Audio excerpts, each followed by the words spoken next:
Hi, just wanted to share a recent restoration of the Heathkit AR-1515 with you. One of the panels, I think it was the one on the other side, was cracked when I got it, so I had to re-glue and refinish it.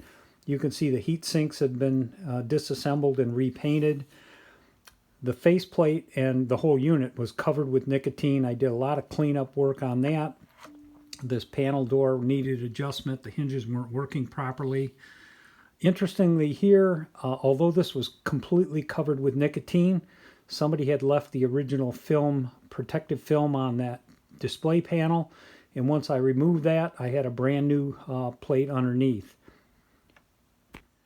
Here's the back side. You can see that all the RCA jacks have been cleaned, the back has been cleaned, the plugs have been cleaned. Still has the original speaker jacks, and those were all cleaned and tightened up as well. So here's a look at the inside of the unit, and I've replaced most of the electrolytics and pulled the integrated circuits and re-cleaned the pins and reseated most of those, recapped the power supply boards. The main filter caps are still original. I haven't touched those. They seem to be working fine. Repainted the top of the transformer cover. One of the things that I typically find is a problem with these units are the pin connectors on almost all these circuit boards. So I pull the connectors, clean the pins, and then resolder the connections so that we've improved any of the intermittent problems that might be a result of that. Something I thought that might be worth sharing was the difficulty I discovered in rotating most of these knobs and shafts even after I got this thing cleaned up. And as it turns out, they are all mounted on an internal bracket here, which had an alignment issue with the faceplate. So Heathkit does provide in back here some slotted screws so that you can adjust this entire assembly bracket, which needed to come up about 1/8 of an inch.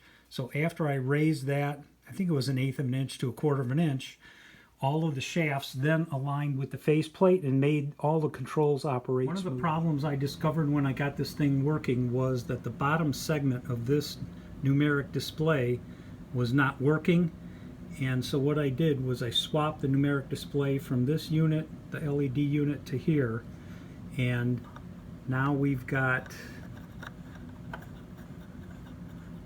all the units displayed, and I cover that in another video, so you can take a look at that. So in addition to the problem with the numeric display, I also experienced a problem with FM. It was displaying this 189 number when you turned on the radio. So I was able to trace that display problem back to the IC 103 on the AMRF board. And just by pulling that IC, cleaning it, and reseating it, I was able to remedy that problem. So that's a quick look at the AR-1515 and some of the issues that I had trying to get it operating and cleaned up. So I hope this is of some value to you, and have a good day. Thanks for watching.